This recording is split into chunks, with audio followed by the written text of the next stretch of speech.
Welcome. And it's Central Arkansas JavaScript group. And tonight I'm going to show a little bit about using GraphQL with Mongo DB. You're not going to see a finished project. It is a work in progress. And like most things, it's never completely finished. I'm Martin Jackson. And as you see on the screen that I'm sharing, my email address and my Twitter handle. And it is Thursday the 16th at 6:30. We had a mistake on Facebook about it being Friday. That was just a mistake. So, and like most things, I'm not good at talking and finished. Watching Discord. I'm going to minimize that and leave it up to everyone to speak up. We are recording this. It is getting streamed live. First time we've done that. So thank you, Caleb, for all that hard work and getting that wired together. And hopefully it'll be worth watching. So let's get started. First of all, I have to give a disclaimer. I do, during my day job, work for the federal government, so they require that when I'm speaking, I'm not speaking on their behalf. So all the views and opinions that I mentioned tonight, verbally or in slides, are just my own and not someone else. And they don't represent any sort of federal agency policy or any of that stuff. I'm viewing this talk that I've put up there on my GitHub page. So GitHub Martin Jackson, and you can find the talk. I think I have it pinned. Can you link that in chat? Oh yeah, I can. Now y'all get to see how. Which chat channel? Just general's fine. Okay.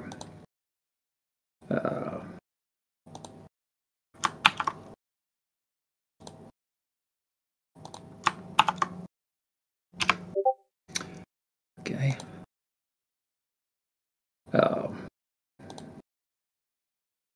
If you're going to be viewing this in your browser, this mermaid graph won't show up unless you've got this Markdown mermaid graphs in Markdown plugin that you can add. And I've included a link right here where you can add it to your browser.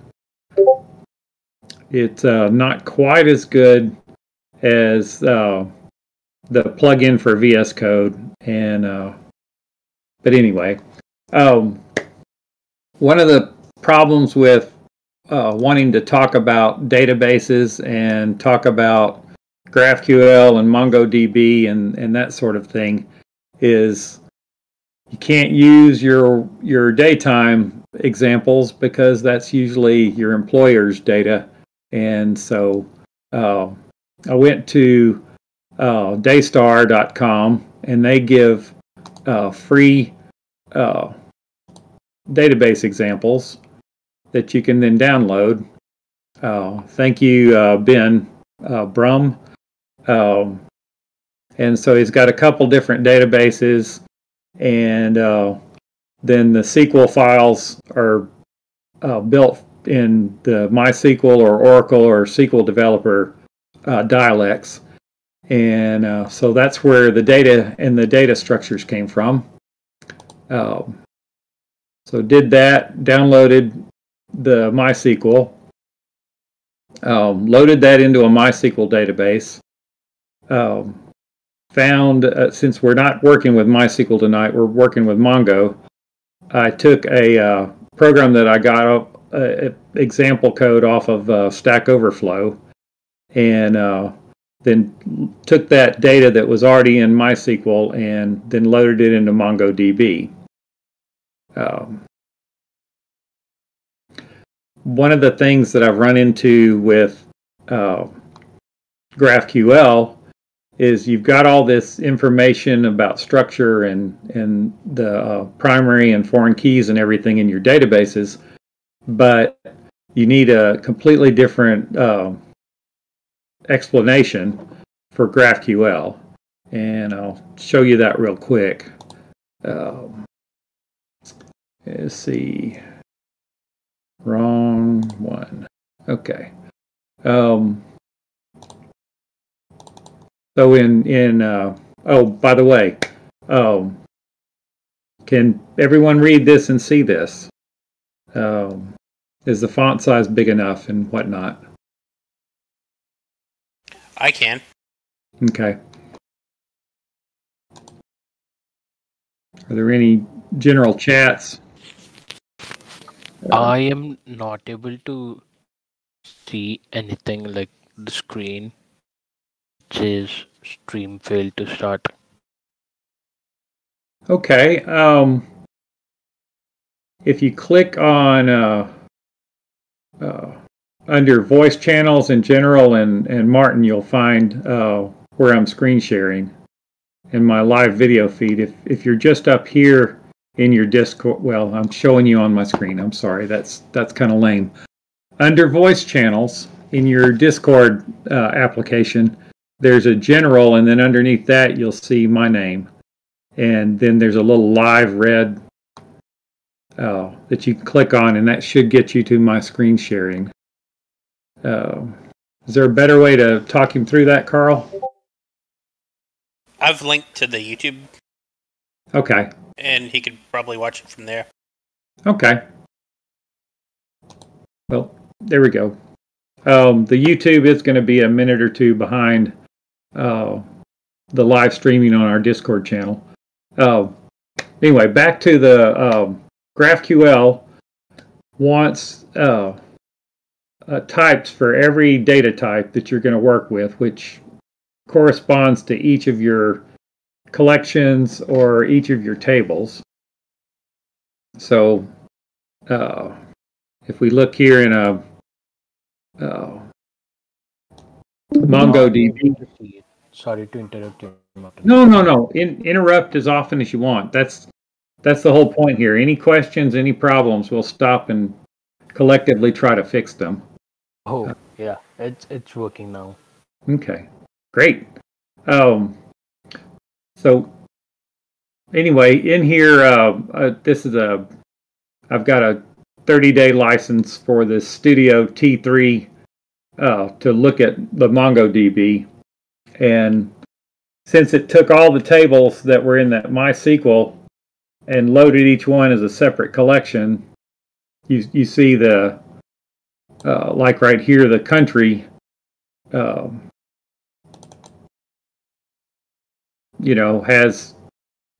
I don't know if it's telling me how many records, but you see that it's got 4 fields, and in the GraphQL, you need a type country followed by this syntax where you have the field name, colon, and then a GraphQL type. And then Carl's suggesting an alternative. So yeah, I was trying to use this particular tool because it had some reverse engineering features I thought would be helpful, but turned out they weren't. Established. So this is pretty much off. And I'm not a Mongo DB expert, so there's probably better tools out there. And anyway, if there's no questions so far, I'll just keep going. But please interrupt anytime you have a question or something's not clear or something's a little hard to see. So that's kind of what some of the GraphQL data types look like, and we'll come back to that in a little while. I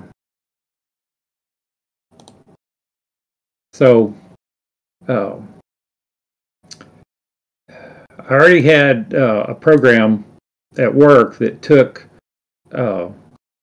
schema information out of Oracle and then generated a JSON file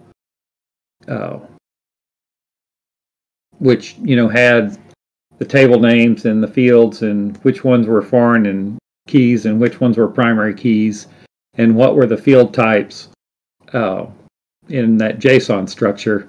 And then at work I wrote a schema generator, which I ran earlier this evening, and that's what generated what you were just looking at. So that feeds into the project that we're going to be demoing today. And so anyway, any questions so far?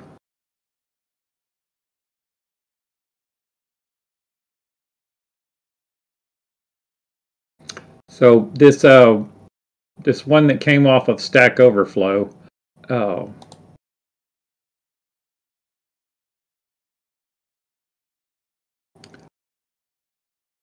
sets up a connection to Mongo DB, and it also sets up a connection to the MySQL database. And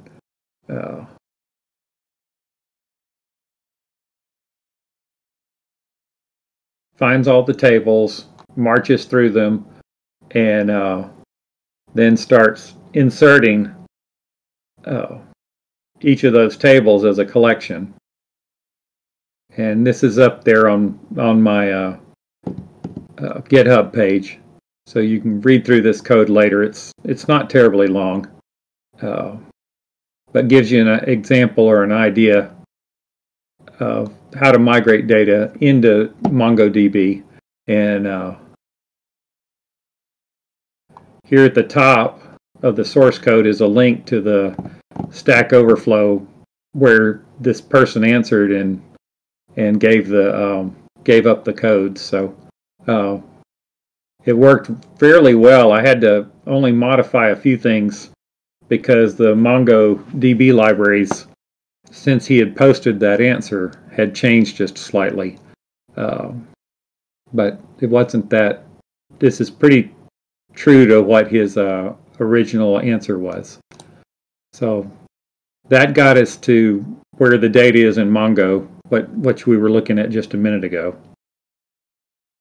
Okay, don't need that.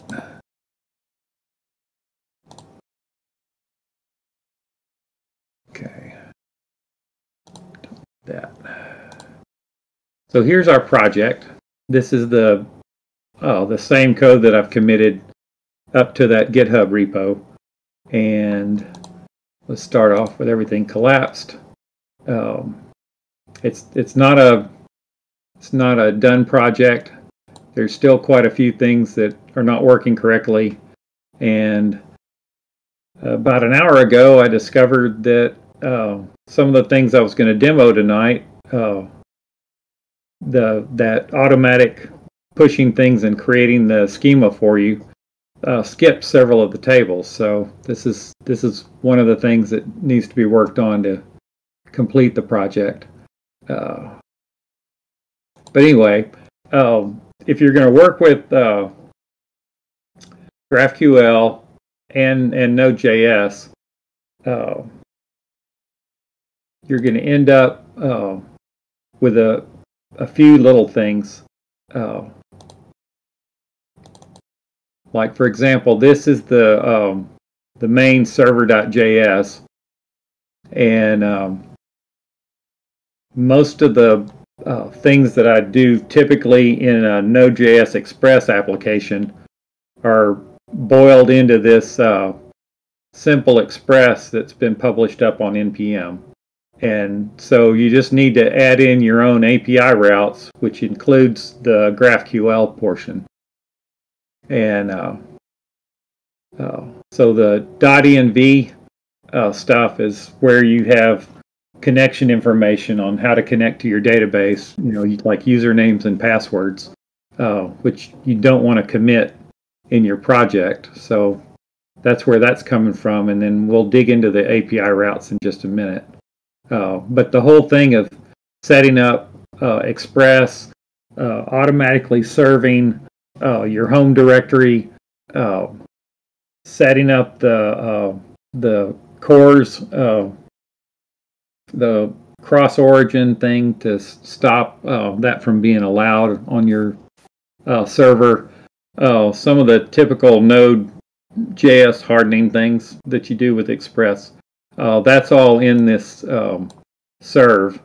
And this is open source as well, so you're welcome to go look at all the details on that. But that's kind of out of the scope of what we're going to talk about tonight. So this is your main server.js, and you would run this with node.space-server.js.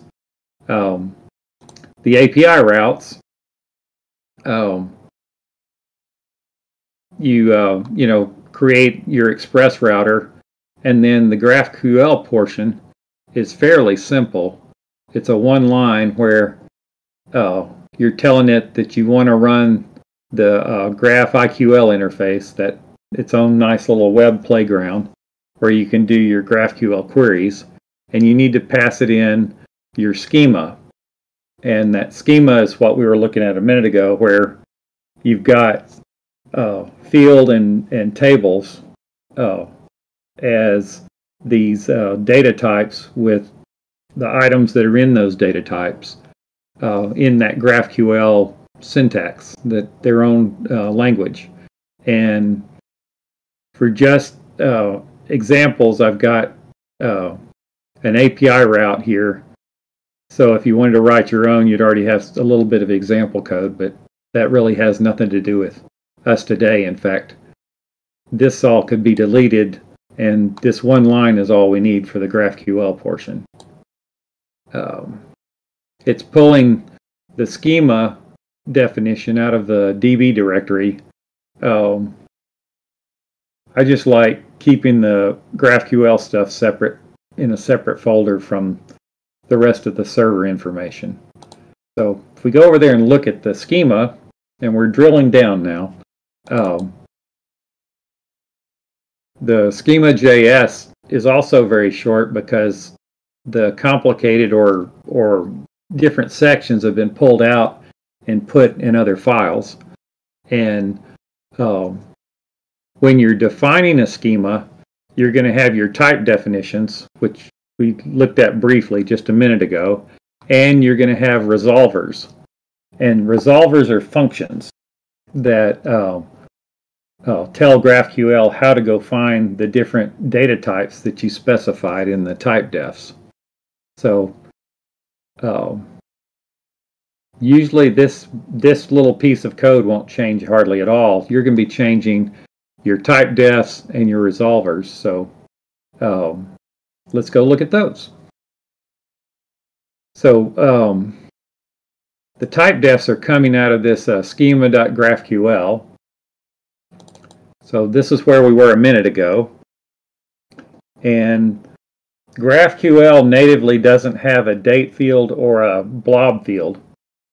So I've just been standardly defining those at the top, and then you have to resolve those special types, and we'll see that in a little bit. And you can create your own types as well.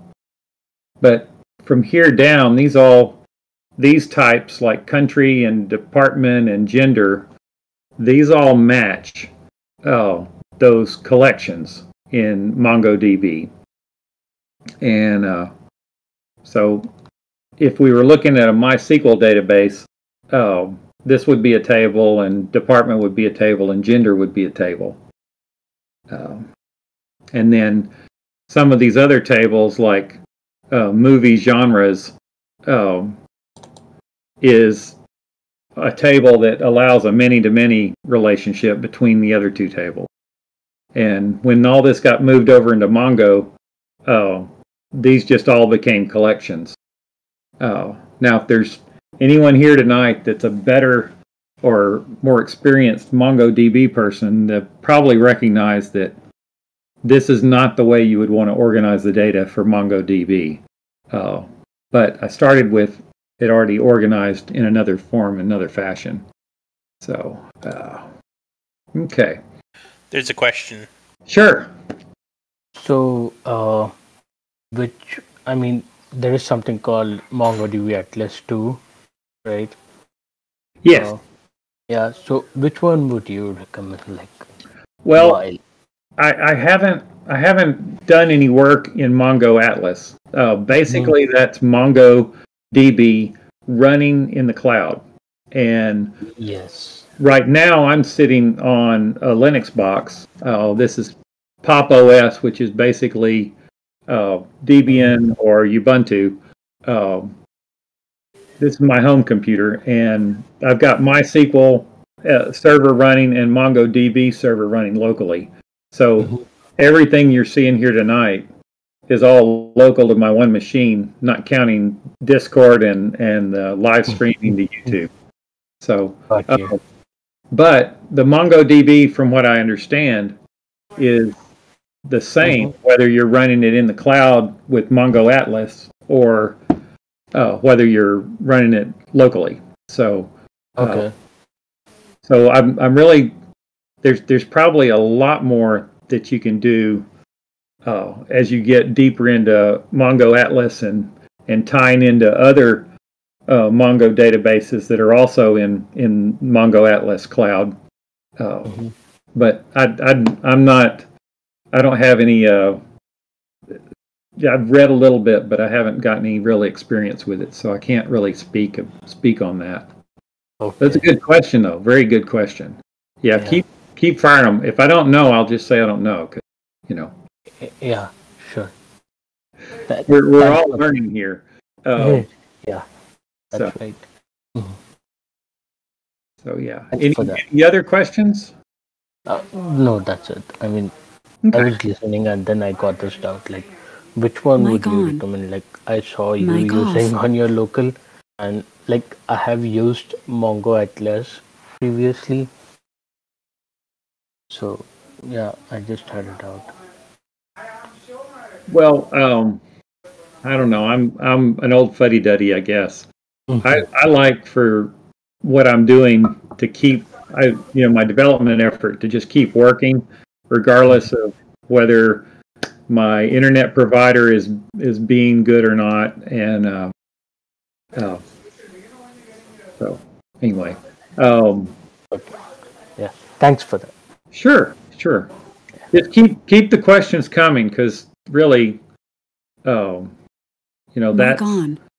why we're here. That's why we get together.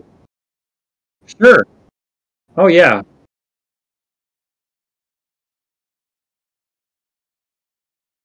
Yes. Yes, I did. No, that's okay. I pulled this example database from databasestar.com, and it was in MySQL, and I loaded it with MySQL, and then ran a program that converted it from MySQL to MongoDB. And I took the same SQL that created the tables and ran through my programs that generated the files we're looking at right now, the schema GraphQL, and then I've got a helpers.js and a resolvers.js. And that's what we're going on. Yeah, this is, it looks like it's repetitive, because when you look at a SQL statement to create a table, you've got almost the same information. It's just in a different format.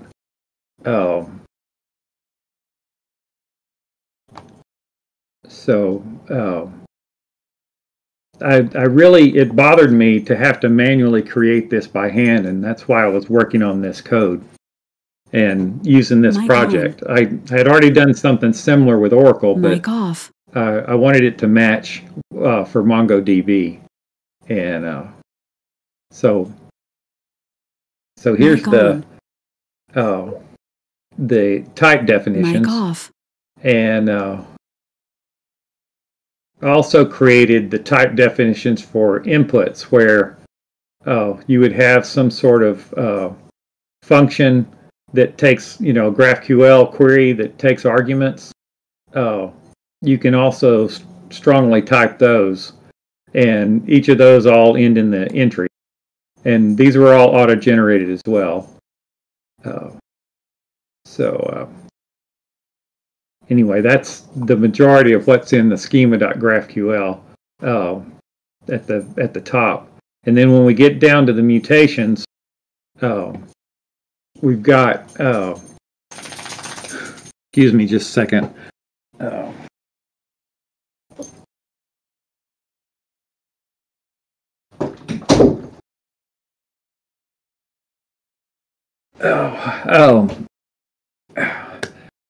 In the, you've got the query, you've got the data types, and then you've got a query section and a mutation section.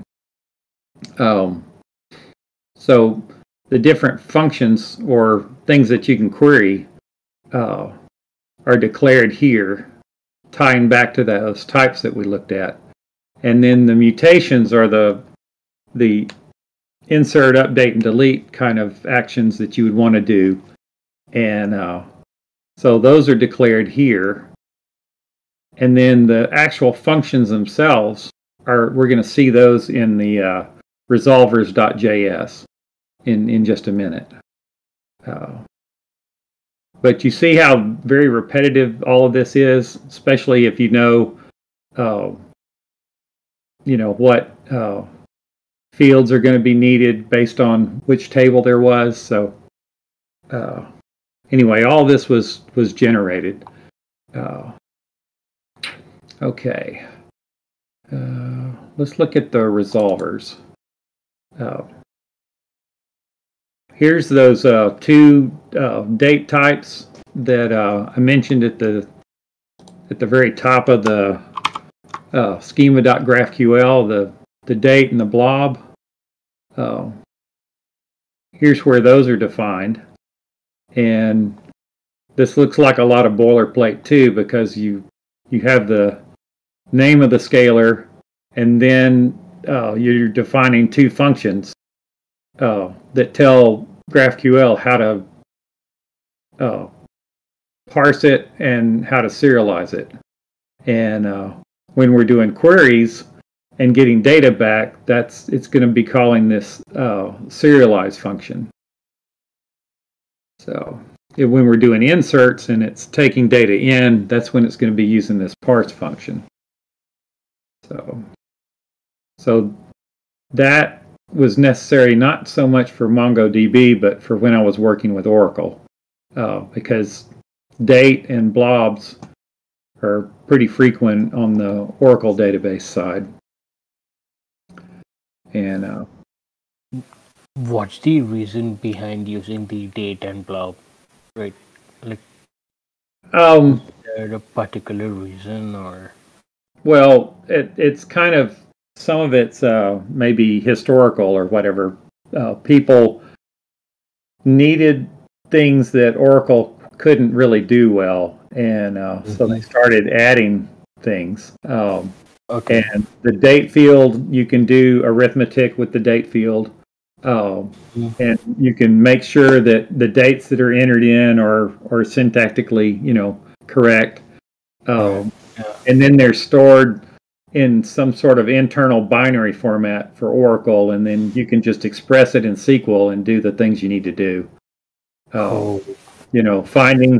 Finding dates within a date range, in your where clause, and that kind of thing. Blobs, I think, are a band-aid for the fact that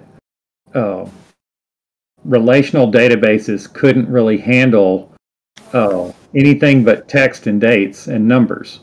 And so they just punted and said, okay, it's a binary thing, and we can't do anything with it, but we can store it for you. And that's where the blobs come from. Got you. With at least Oracle, Oracle from 2010 or 11, that's all it had. And since then, they've tried to support JSON and a few other things. But anything that's vendor specific, I really don't want to be involved in, because long term, that's going to be a problem. You end up writing code that's vendor specific, and you end up having to throw that code away because the vendor changed something.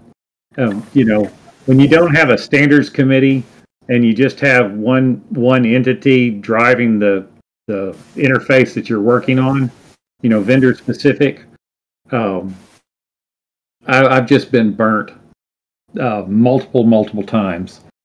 Mm-hmm. So the companies that do, like Oracle, that do embrace and extend and try to lock you into their database where you can't choose, that kind of goes against the free market. So anyway, that's a topic for another evening. Yeah, that's right. But anytime there's you're doing vendor specific things, I should say you need to have caution and watch out, and also document it heavily, because you'll have to come back later and fix that. Yeah, that's right. So here's our resolvers that the GraphQL library needs. We're resolving those two different types, the date and the blob, and that ties them back to this GraphQL scalar type objects. And then down below, these are all the queries that are going to be available in the GraphQL interface. And since a lot of this was repetitive, I tried to hide it by putting them into these helper functions. And then generating this code was also pretty straightforward, because it's the same kind of information. You're working with the country table or collection, as it were, and you know how it's keyed. So you know how you would find that one record based on that primary key. So generating this code is also pretty straightforward too, if you get once you get the syntax right. That code that I keep referring to, I'm really not ready to open source it yet, because it's very, very ugly. I mean, it's working, but I need to go back and refactor and clean some things. Anyway, and then the mutation, you have the query section here in the resolvers, and then you have a mutation section where you've got the create, update, deletes. And as I was looking through the code today, I realized that these are almost identical because of what they're calling underneath them, and these could all collapse down. I don't need a separate create country and update country helper and a delete country helper. There could just be one helper that would be passed in whether you want to create, update, or delete. So there's some more refactoring that'll shrink this down. This interface right here, though, this function definition is necessary for GraphQL to be able to give you that information in the GraphQL interface. So, any questions so far? We're still going deeper and deeper down into the rabbit hole. So how consistent is MongoDB with large sets of data? I mean, it's supposed to be very, very fast and very quick. And it also can be federated, if I'm using that term correctly. You can have multiple MongoDB servers in your Atlas cloud, and they're all replicating back and forth to each other. Anytime there's any sort of change to one, it's replicating those changes to the other. And so you can have 40 or 100 or 1,000 servers responding to different users querying the same database and the same data structures. And Mongo, because it's not a SQL database, and it's not all organized in third normal form. I mean, my example here, it's all organized that way, but normally it wouldn't be. And you could fetch a record and then fetch at the same time with the same single query. You could fetch multiple records that are related to that one all in one big group as one big JSON thing. And what GraphQL does is give you this layer or interface to any sort of data source, not just MongoDB or not just Oracle. And the reason we're going through these definitions of stuff and functions calling functions is because this is the GraphQL layer, and then once you're down inside this function, like in this case, we're in JavaScript, and this function can go out and do anything to go retrieve that data from wherever it needs to go get it. Or whatever database or whatever data sources, or I mean, it could be pulling data off of a 9-track tape, or which is really ancient. Just any sort of data source, because with GraphQL you provide it with the types of data and then the functions to do queries and mutations, and those become your GraphQL interface. And then what's beneath it is code that talks to other data sources. So, got you. So we've looked at the data types. Now we've looked at how we tell GraphQL where the function names are and how to get to them. And these function names match exactly to what's in the mutation section right here. This is all in the definitions, those type definitions. There's a global mutation type definition, and there's a global query type definition that it then knows about these things that are nested underneath it. And when it sees this, it then knows to call the function code that is a function of that name. So it looks in the resolver under resolver.mutation and then finds this function call. And in this case, I'm using a helper function just to try to keep from duplicating a lot of code that I have to write. So does that kind of make sense so far? Yeah, that makes sense. And GraphQL is going to return back JSON, which is exactly the same thing that MongoDB does. Yeah, non-SQL. You could use MongoDB without using GraphQL. The GraphQL layer allows you to hit multiple data sources, and then you could write code that would mix and merge those different, data sources from different places together.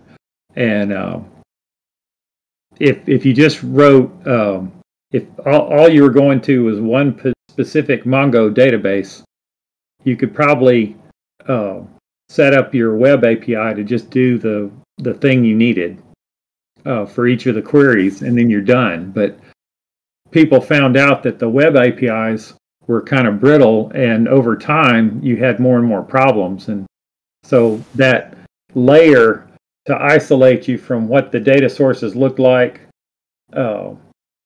it's where GraphQL came in.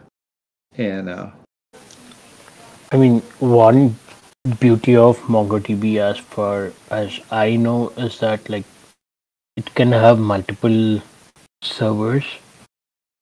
So right. You're sitting in US and you have a server in India. So if the US server goes down, you can have the India server still running, and that can be your primary server. Right. Right. Right. I mean, that's one of the beauty of MongoDB. Yep. And you can do the very same thing with like a Node.js using Express and GraphQL.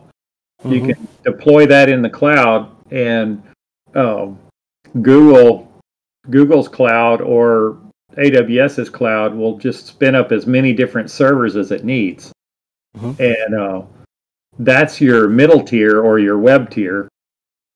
And it can also do the type of CDN thing where that's distributed. So you've got people in the UK getting served by a server that's in their country, and and that kind of thing. And then the Mongo databases they're talking to could also be, deployed in a similar fashion. That's right. So in my little twisted world here, or whatever, where I've got stuff inside stuff inside stuff, we're about to go down one more level, nested one more level deep, because I was trying to do the dry, the do not repeat yourself. Try to have the code as brief as possible, and as much of this that I needed to generate to match GraphQL's layer and syntax. I wanted to generate it so that I wouldn't have to write it by hand. And I was fairly successful talking to Oracle, and I'm making good progress on Mongo, but it's not quite there yet. But here's the helper functions. And so back in the resolver, when it was calling, say, a query to get one particular country by country ID, it's going to call this get one country helper, and in the helper screen, that's this function. So all these helpers are just little functions. And as I was working on these, there was a lot that could be refactored and minimized, and so these shrunk down quite a bit. Originally, Could you build that from the instance itself so that it's dynamic, and then you don't have to hard code each one of these? Yes, you could, but you would have to query. This is based on the structure of the tables and such. So every time you wanted to change the tables, you could just regenerate this code. It could be live, and you could do it dynamically. So there's a GraphQL mesh project where they're trying to optimize the queries based on the pattern of the users actually interacting with the GraphQL interface. And so they're doing quite a bit of heavy lifting. Here, I'm assuming that your database schema is not going to change that much. And so I just go ahead and generate the code to do it. And then in doing so, I noticed a lot of duplication. So I was refactoring functions and collapsing things down farther and farther and farther. These helper functions used to be a quarter of a page long and had a bunch of SQL, and they were building SQL statements. And I found out that I could collapse it down even farther by just having the field names and the where condition values as two different structures. And so this collapsed down even farther. So as I keep working on this, it just keeps shrinking and shrinking and shrinking. But it's not as dynamic as what you were describing, where it would wait until it needed to go ask the database. It would then ask the database for its structure. Does that answer you well enough, Carl? It does. Okay. Maybe after our presentation, you and I can have some offline discussions. Okay. I got some ideas that I think might be. Oh yeah, and this is just the start. It just, the more I work on this, the more it shrinks down and shrinks down. So these are the helper functions that are used in these resolver functions, and all three of these files were generated based on the database schema information, which is this JSON file where in Mongo it's the database name and then the collection name. In Oracle it's the schema name and the table name. But potato, the vendor's trying to call things different. But here's the here's the information out of the database structure. And so I use an AST tree to parse the SQL that creates the tables, and then turns around and extracts that information out in this format, partly because I'd already had this format, and then turn around and use this to generate these three files that we were just looking at: the schema, GraphQL, the resolvers, and the helpers. And all the helpers and the resolvers are sitting on top of a real tiny Oracle or database specific set of functions. And they're right here. There's this get query result and execute database command. And these are the only things that are Mongo specific. And if we pulled up the Oracle one, we would see a similar thing, but it's the Oracle version was working in SQL, and the helper functions were building the SQL. But now that I've refactored stuff with Mongo, this will get redone and take the same arguments that you're seeing right here. So this is the only part that's Mongo specific, and kind of a carryover from some attitudes at where I work. This is probably not the most efficient way to do it, but it's every query, it's connecting to the database, executing the query, and then disconnecting.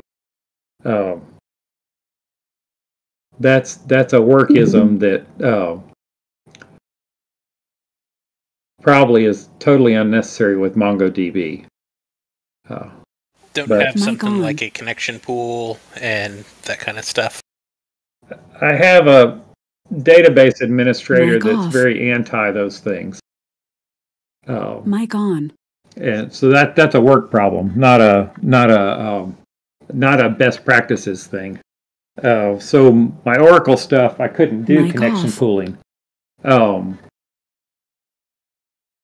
So even though I wrote the code for it, I had to take all that out just to get things to work correctly. And it was slow because creating a database connection sometimes could take up to 2 seconds.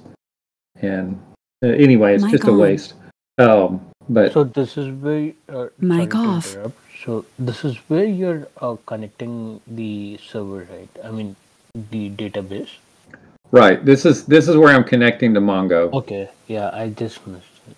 And I'm hiding the username and password in a .env file and pulling those in and then using them here for this connection. Oh, okay. Yeah. And it's a global client. I know this is kind of sloppy and messy, but this is all of this is a work in progress. I mean, mic on.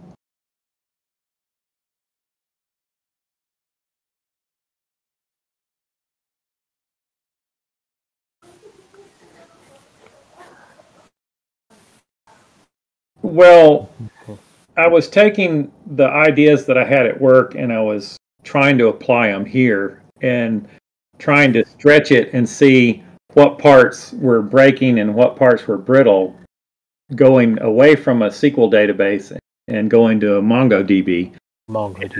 And like I said, my path to getting the database to work with is not the way you would probably organize a Mongo database, because it's organized exactly the way it went into MySQL. So we've got a SQL database kind of organization inside a MongoDB bunch of collections. And I was just trying to get at something that we could demo and work with here for the talk tonight. So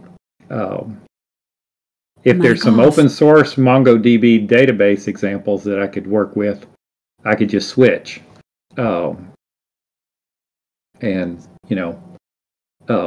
Instead of generating based on SQL and filling up that data structure based on the create tables, SQL syntax, we could take the Mongo DB type syntax and generate get the same information out. Mic on. And fill that JSON structure, and then the GraphQL stuff would just kind of fall into place. So.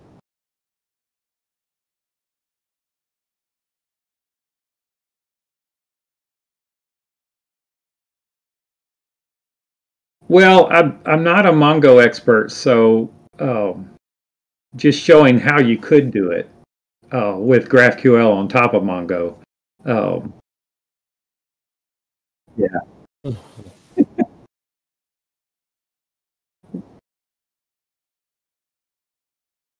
Yeah.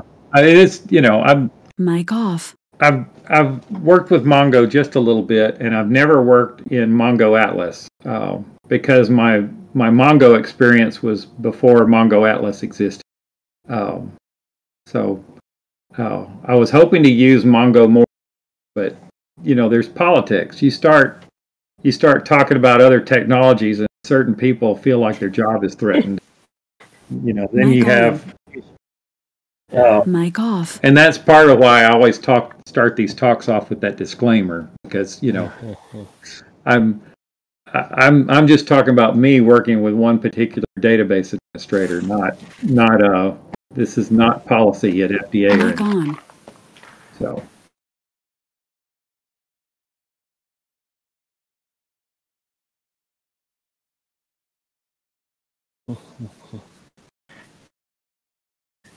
Right.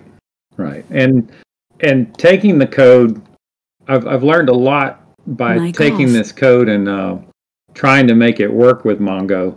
And several things, like I was building SQL, and several layers up, everybody knew about SQL. And now it's tied down to just two functions that know about SQL. And so the SQL portion is doesn't pollute or leak into the and I know for I have a pretty good idea that this is not the turning tables into collections in Mongo is probably not the best way to go, but it lets you play with Mongo some. So I think you should even try Atlas. I mean, that Oh, has yeah. one of the best interfaces. yeah, I'd like to. That'll be a little bit later. Like I have done some Atlas. I mean, querying using Atlas. I mean, it is one of the best IDEs that Yeah. Mongo has ever provided. Well, yeah, I would love for you to share some of that one evening when we get together as a group. Sure. Yeah. Things don't have to be finished. They don't have to be perfect. Just showing what you're working on and what your thought process was and what does the code look like. That means a lot, and just being able to share your experience with the rest of us, that's the value. So Yeah, that's right. I hope I did a little bit here. I mean, maybe this is the most backward way to create a Mongo database, but I needed some data, and I needed a database that wasn't trivial. I mean, the type of Mongo examples that I'd seen were, two collections or two object types, and that was just too tiny. So, but that's most of what I've got today. I'm not to the point where everything works to where we can hop in and do queries and get data back, because I have some problems that I'm still working on. But this code that was generated does work against Oracle, and I'm pretty confident that I'll have things working pretty soon with Mongo.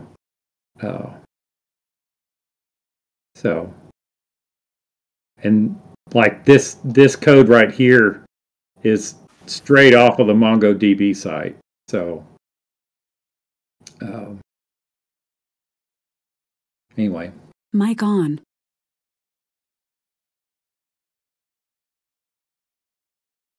Mm-hmm. Oh, yeah, that's right. Yeah, yeah. I really like their documentation. Yeah, like their site, like it has one of the best documentations, and even there, like there's a the MongoDB has their own university called MongoDB University or something, where you can get certifications from.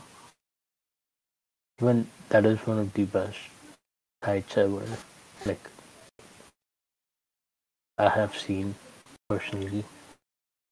Well, that's good advice. I appreciate. Yeah. I mean, I can share the site Mongo DB University is called. Yeah, this is the Mongo DB's official page. Mic on. So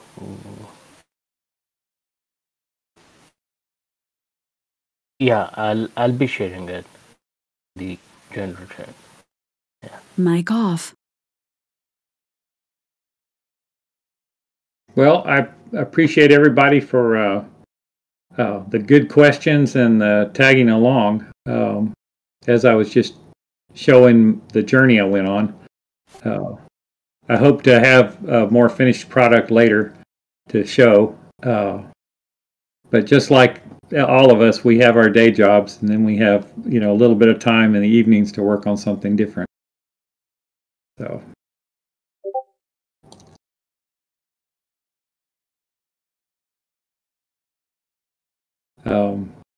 Carl, Caleb, I'm not going to even try to. I'm sorry. I don't know how to pronounce your name. You had some really good questions. I better just quit trying to pronounce it. Anant? Yeah. Yeah, those were good questions, Anant, and a lot of good discussion.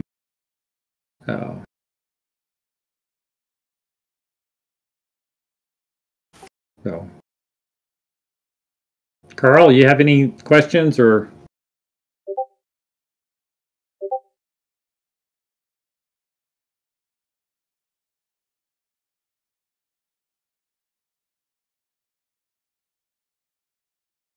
What do you think about doing something like that? Mic off. Yeah, that would be good. Then you could optionally turn off pooling for if you have somebody that doesn't like connection pooling. Well, this one DBA wanted to tie it to a specific user and know who. So that DBA wanted us to throw away every connection and recreate one based on who the user was and log into the database based on that user ID. You could probably use. I'll have to look to see if Oracle supports this, but on Microsoft SQL, you can use like a connection. You can use the context, and you can set the user in the context that way. Yep. It's just a person that was really set in their ways on old stuff. The other option would be to pool by user, and then you could reuse the user. Right, but this DBA was not letting database connections live for longer than a minute and a half because they were fixing something else. It's just bad. There's always a solution. Might not be a good one. Right.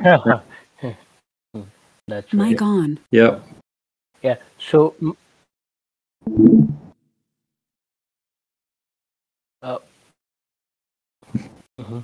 So Martin, I just put in 2 of their wonderful courses